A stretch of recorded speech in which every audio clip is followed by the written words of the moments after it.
Oh, speaking of teams that are playing in week 0, Georgia Tech, the Yellow Hell Jackets. yeah. Brent Key, what a fantastic job he's doing. And by the way, the win total on Georgia Tech this year is not reflective of the job that Brent Key is doing with this football program. They've just landed a 5-star recruit, an offensive lineman. That is the Brent Key effect. 1,000%. Brent Key is a dude. He's a guy that Christopher and I have been talking about for a while now about being a great coach and a great hire. Yeah, let's ride the Brent Key wave, shall we? At the quarterback position, you got the upside. You kind of hit the ceiling with Haynes King last year. The good with the bad, right? You got the explosive athletic plays from Haynes King, and the deep balls down the field, but it also came at a slight price of maybe not taking care of the football all the time. Uh, but that's what you get with Haynes King. Like, he's just a true gunslinging, long view legend at heart, right? Just and that can win you football games that you're not supposed to win. Now it can also lose you football games. Hence the Louisville game last year, early in that season. Was that week 1? So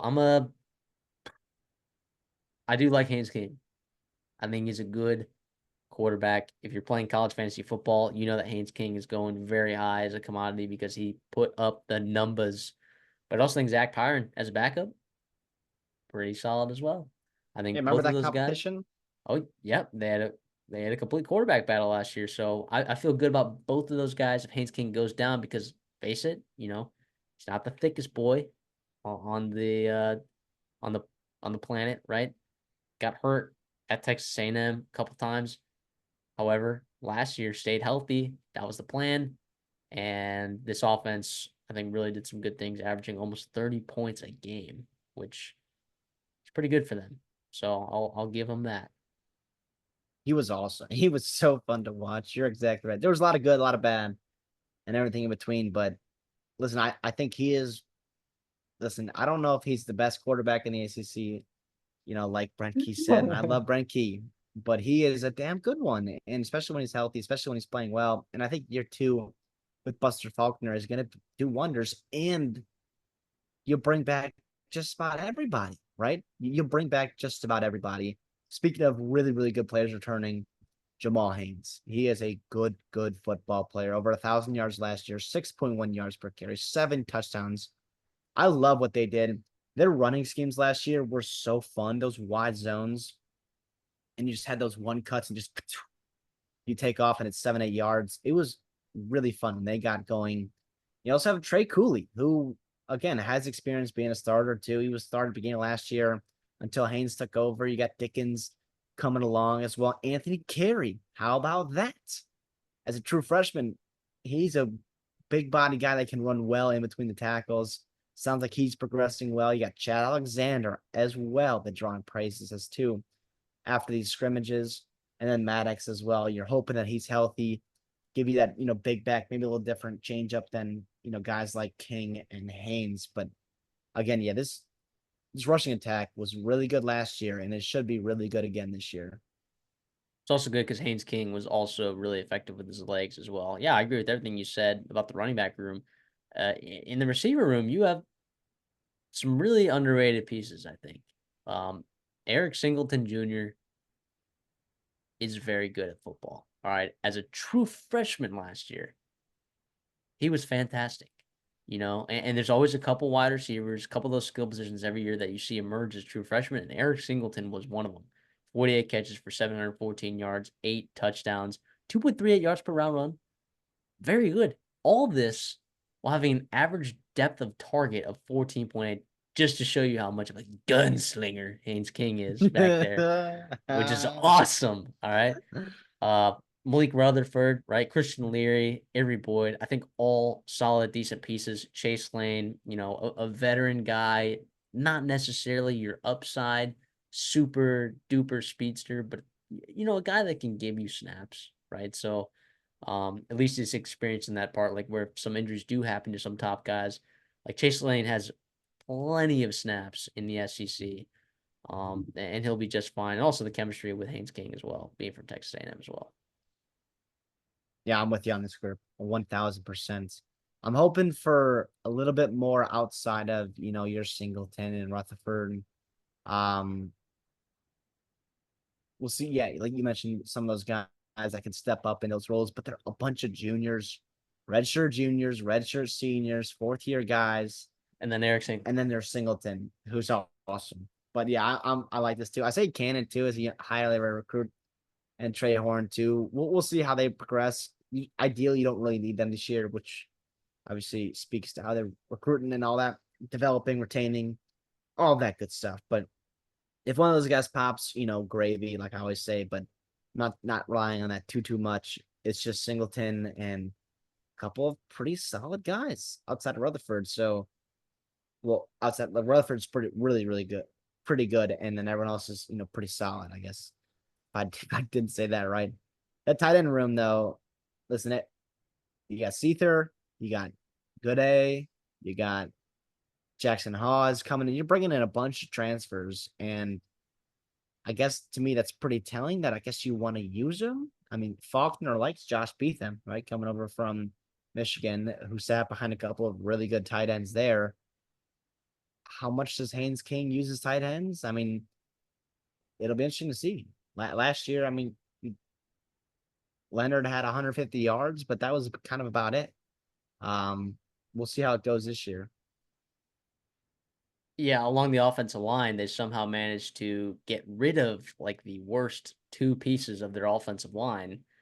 And look, I don't. Corey Robinson had his struggles last year as well, like when he played, but we'll see if him stepping up in that role as a starter, like, can he be a dude? I don't know. Keelan Rutledge coming over from Middle Tennessee, but Connor Scaglione wasn't that great.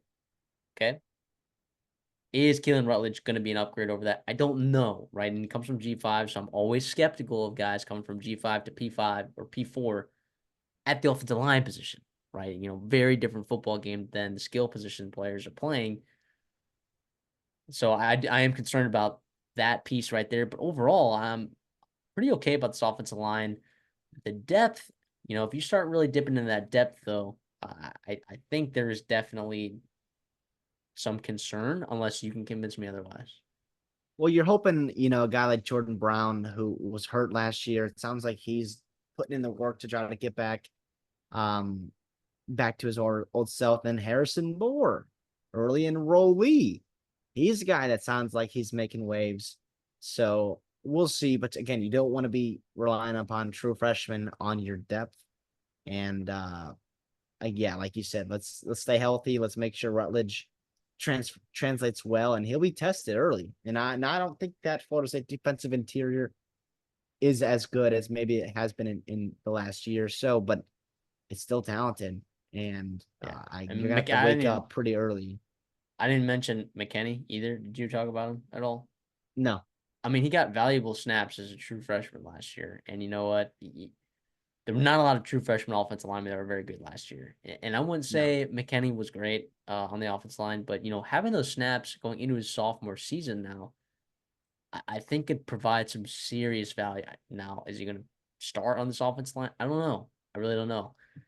Probably something that, if I just typed into Google right now, I could probably figure out. But we want to look at this offensive line as a whole right now in every piece that they have. And it seems like they kind of have enough, where I think that they can, piece together some offenses. And I don't think Haynes King needs the best offensive line, right? And I know you want to protect him, right? But he's mobile, right? He's really good when the play breaks down. I think he's good at keeping his eyes downfield, which he wasn't, 2 years ago. But I thought he did a really nice job of that last year. So I'm optimistic about this offensive line, maybe more than I should be, but I'm a little bit optimistic. Is that how you feel? Yeah, no, definitely. But the defense, by the way, that was your problem last year, and that got you into some trouble. Closing out some games. I'm thinking Boston College. I'm thinking some others. And you also lose a guy like Kyle Kennard, who's off to South Carolina. Very good player that you're gonna miss. But hey, you got And Kevin Daquan Harris back. Dowse. Thank you, Daquan Dowse. You got Kevin Harris back, right? It's a returning guy looking to expand into the number one edge role. Romello Height comes over from USC. He quickly impressed that staff there. He's been rushing the quarterback pretty well. Jordan Boyd, he was a guy that had a nice spring. Montre Bradford, Brent Key seems to be high on him. We'll see how that edge group gets and how they can replace a guy like Kennard and get after the quarterback, because last year, even with Kennard, they struggled in getting off the field. Yeah, I mean, anytime you bring in 9 transfers on one side of the football, um, it's a little bit, that there were some concerns, but some of these guys I think are okay. I think some of these guys are decent. Okay, the good news about this defense, um, when I'm looking at it, especially in the front seven, I'm seeing guys with lots of snaps, Yeah, guys with senior, redshirt junior next to their name, which I like in the front seven, right? Those are guys that are more mature, more physical. Now, you can be mature, right, and be physically impressive, but also not good at football, right? But I do think that there are some pieces here on the defense that are decent. I mean, in terms of like your run defense last year was abysmal, and I think that's an understatement. 223 yards allowed per game on the ground. You're allowing 5.4 yards per carry, and teams ran the ball 57% of the time against you, which if you didn't know, yeah, it's a lot. People ran the ball more on Georgia Tech than uh, just about almost every other team in college football. There were only 9 teams in college football that people ran the ball against more, you know. And I'm sure some of those teams were really bad, and a lot of that had to do with maybe some game script there. So to say that Georgia Tech's defense in the front seven in regards to the run game was bad, yeah, it was pretty bad. It was really bad. How do yeah. they I fix mean, it? How do they fix well, it, right? You're kind of running run it guys. back with this interior group, but you maybe add a couple guys. Oh yeah, Zeke Biggers. He comes in. Um, Marcus Scott, Thomas Gore is a guy they've been talking about. Waiting on him. Horace Lockett as well, going to play nose. Shymick Jones, a younger kid. He's been progressing. We'll see. I mean, I Jordan Vandenberg coming in from Penn State. Listen, man, I don't know. I don't know. I hope they're right. I really do, because this team, it's pretty fun. And it's got a tough schedule, and this is not a schedule where you want to be not able to stop the run, because it can get really tough. And you got bodies in there. You got Power 5 bodies in there. It's just about execution and all that.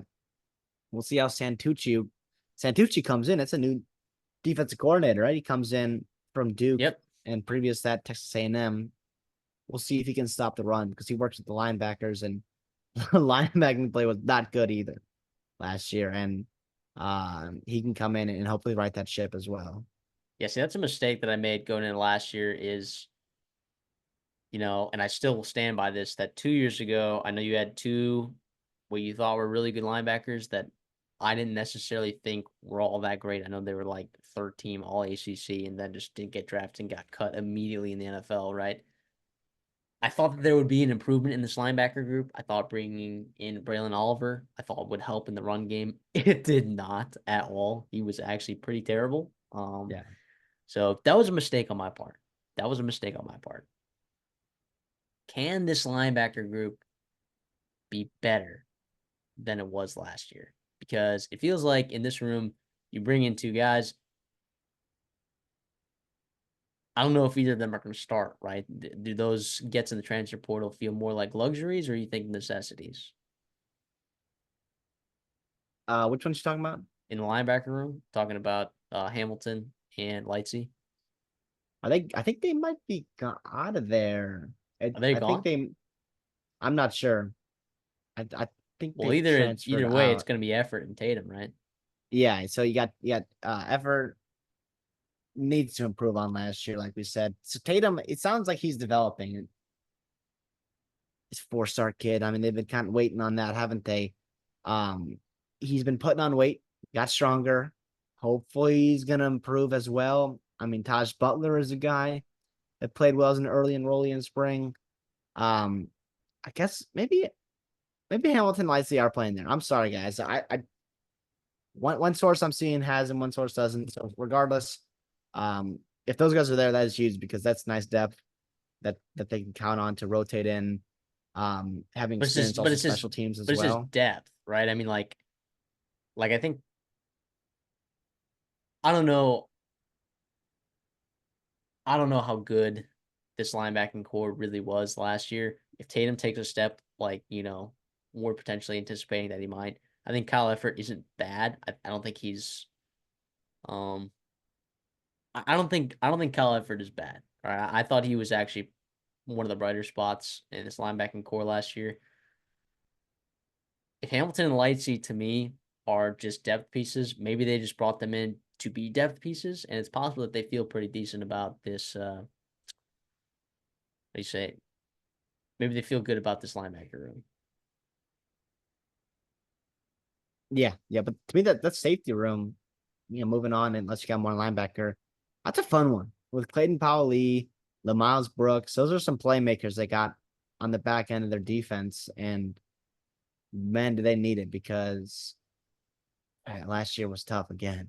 And you're also losing a lot of your cornerbacks. It's going to be some young, inexperienced guys, transfers coming in, kind of, patchwork there. We'll see how it works. And like we said earlier with that D line, I mean, you got week 1, week 0, it's Florida State. And then it's Syracuse week 2 that you got to win as well. So it's we'll see. We'll see right away. We'll know.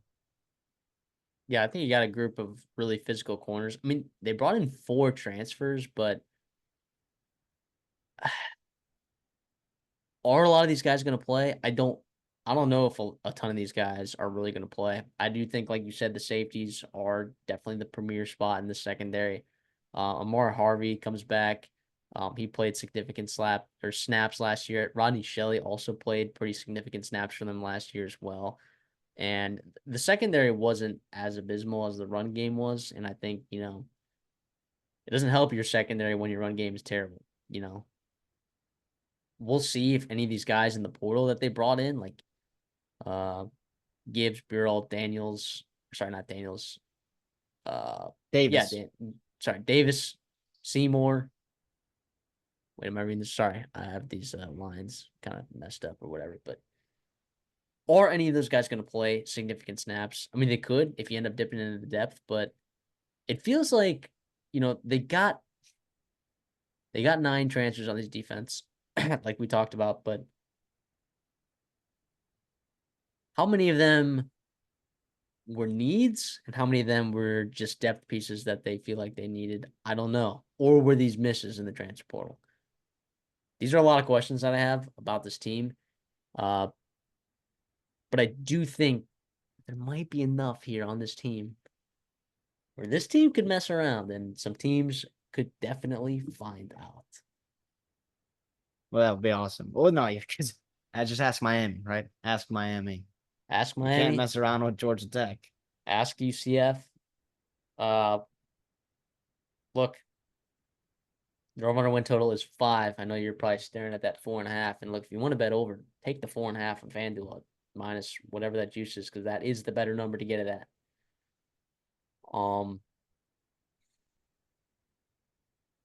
I look at their schedule. It is a brutal schedule, and this is why this win total's at 5. Right, this is probably a 7-win football team that has a 5-win schedule. Right, you're playing FSU in Dublin week 0, like we talked about just this coming Saturday. You get Georgia State week 1 at home, who is terrible, by the way. You should pound them. Syracuse on the road week 2. VMI at home, was terrible. Louisville on the road. Then week 5 you have a bye. Duke at home week 6. UNC on the road week 7. Notre Dame at home week 8. Virginia Tech on the road week 9. Week 10 you have a bye. Week 11 you have Miami, Florida at home. 12 you have a bye. Week 13 you get NC State at home, and then you get Georgia to end the season week 14. Georgia, Miami, Virginia Tech on the road, Notre Dame, at UNC, at Louisville, and Florida State. Brutal schedule. So yeah, sometimes for some people looking at the schedule, I say for some people, it may be hard to find 6 wins on this schedule. But when I look at the schedule, I see 6 wins more often than I see 4 wins. I think you got Georgia Tech is a win. I think VMI is a win. I think Syracuse, I think that's a win, by the way. I know you're looking at Yeah. Syracuse win total and you're like, oh, but Georgia Tech's a better football team than Syracuse, I think, this year. So that's 3. I think Duke, right? And then the rest of it, they're just winnable games, and you're kind of still scraping because they're not going to be favored likely in any of those games. Although they could be favored by the time they play North Carolina week 7. They could be favored in that game. Now, if UNC if that game was in Atlanta, I think Georgia Tech would actually be favored in that game. If the Louisville game was in Atlanta, I would feel better about it. I don't know if necessarily Georgia Tech would be favored in that game, but I think they can win that game. I think they can beat North Carolina. NC State at home is another interesting one. I don't think like NC State, the home away splits for them, I think are pretty drastic over these past couple years. I think it's more likely they make a bowl game than win 4 games. I'm with you. Let's go over because I believe in Brent Key and also Buster they're just Faulkner. a Buster Faulkner are so good. And they're just a dangerous football team too. Unfortunately, Notre Dame game is technically neutral site. It's in Atlanta, but it's at Mercedes Benz. So that kind of sucks for I guess the home crowd and the students there, but it would still be a fun atmosphere, I'm sure. And I would assume there would be a lot of Georgia Tech fans there because it is in Atlanta. But damn it, man, that stretch, week 8 and on, is brutal. Or you're gonna have to be at 4 or 5 wins before that because Notre Dame at Virginia Tech, Miami, NC State, and Georgia. There's a lot of good football teams in there, but now you do get 2 buys to split that all up. So there is possibility where you are fresh in November and not many teams are. And that's where you get your edge there. I'm looking at week 13. 2 buys in 3 weeks is pretty nice to have. Now, will you be a little bit rusty potentially, but also I think he'll take a buy than having to play a game for sure 10 times out of 10 if you're a coaching staff there. So yeah, let's go over. Let's make a bowl game. And damn it, that's got to be a damn good, excuse my language, a damn good outcome for this team and Brett Key. I think 6-6 doesn't look overly impressive, but looking up and down the schedule, that would be an incredible feat, I think, and building momentum that they have on the recruiting trail as well.